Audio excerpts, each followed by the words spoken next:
Бұрынғы өткен заманда бір шал мен кемпір болыпты. Шал мен кемпір кедей болып, тұзақ құрып күнін көреді екен. Бір күні шал тұзағын келіп қараса, бір қазы түсіп қалыпты. Шал қазды тұзақтан босатып алып, бауыздайын десе, қаз шалға айтады: "Мені босатып етші, менен не сұрасаң, соны бір жылдан кейін берейін", дейді. Шал мақұл көріп, қазды босатып қоя береді. Үйіне келіп, жаңағыны кемпіріне айтса, кемпірі шалға ұрса кетеді. Шал: "Қой, сен түк білмейсің", деп сөзін тыңдамай жүре береді. Бір жыл өтеді. Шал қазға бармақшы болып, жолға шығады. Жүре-жүре бір жерге келсе, бір топ түйе жайылып жүр екен. Келіп түйештен: "Бұл кімнің түйесі болды?" дейді. "Бұл Қазыбайдың түйесі", деп түйеш айтады. "Бұл Қазыбай баяғы қаз екен", деп шал ойланып тұрып жүріп кетеді. Және жүріп келіп, бір жерге келсе, көп қой жайылып жүр екен. "Бұл кімнің қойы болды?" деп қойшыдан сұрайды. Қойшы: "Бұл Қазыбайдың қойы", дейді. "Шырағым, Қазыбайдың бұдан басқа не нәрсесі бар?" дейді. Бала шалға: "Қазыбайдың үш жақсы нәрсесі бар. Біреуі пысқазаным піс десе, әртүрлі тамақ пісіп шығады екен. Ал енді біреуі құс есегім құс десе, есегі алтын құсады екен. Тағы біреуі ұр тоқпағым ұр десе, адамдарды ұра береді екен", дейді. Мақұл деп шал жүріп кетеді. Шал Қазыбайдың ауылына келеді. Қазыбай шалды күтіп алады. Шал Қазыбайдан пысқазанын сұрай бастайды. Қазыбай да сұрағанын береді. Шал алып үйіне келе жатса, бір жерде асық ойнап жатқан балаларды көреді. Балалар шалға: "Ата, тамаққа келіңіз", дейді. Шал асқа түседі.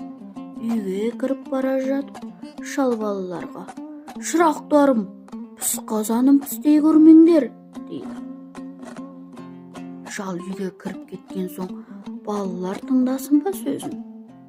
"Пысқазаным пыс", деп шулап қоя береді. Сөйткенде әртүрлі тамақ пісіп даяр болады.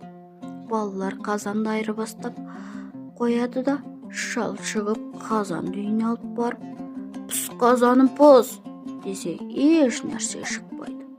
Шал қазанды алып Қазыбайдың үйіне қайта келеді.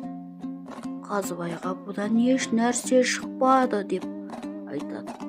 Қазыбай қазанды алып, "Пысқазаным пыс" десе, еш нәрсе шықпай қояды. Қазыбай қазанды алып шалға есекті беріп жібереді. Сөйтіп шал есекті алып үйіне қайтады. Жолда келе жатса, балалар және де кезігіп қалады. "Ата, тамаққа келіңіз", дейді. Шал тамақты тастағысы келмей есектен түседі. Үйге кіріп бара жатып: "Балалар, шырақтарым-ау, құс десегім құс демеңдер", дейді. Балалар мақұл дейді. Шал үйге кіріп кеткен соң-ақ балалар: "Құс есегім құс", деп шулап кетеді. Есек алтын құсады. Балалар есекті айырбастап, орнына басқа есек қойып қояды. Шал есекті алып үйіне кетеді. Кемпірі: "Қаздан барып алып келгенің осы ма?" дейді.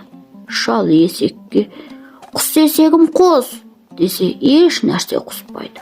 Шал есекті алып Қазыбайға тағы қайтып келеді. "Есектен еш нәрсе шықпай қойды", дейді. Қазыбай есекті алып: "Құс есегім құс, алтын құс", десе, еш нәрсе құспай қояды. Шалға Қазыбай ұр тоқпағын береді. Шал ұр тоқпағын алып келе жатса, баяғы жерде тағы балалар ойнап жүр екен. Балалар шалға: "Ата, тамаққа түсіңіз", дейді және де.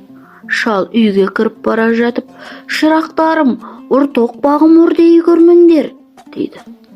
Шал үйге кіріп кеткен соң, дәндеген балалар: "Ұртоқ dep şulap ketedi. Toqbaq ballar darqaysin alıp ke vurad. Urup jüredi. Ballar toqbaqqa jalnad. Oybay, biz qazanыңda qus esegingdi bereyik, deydi. Şal çıgıp kele jatıp estip koyады. Şal kelip, biz qazanda qus esegdi beresiңdermi, deydi. Ballar maqul görüp, bärini äkelip beredi. Şal, biz qazanda qus esekdi ur toqbağın alıp üyüne ketedi. Sötüp muratına jetedi.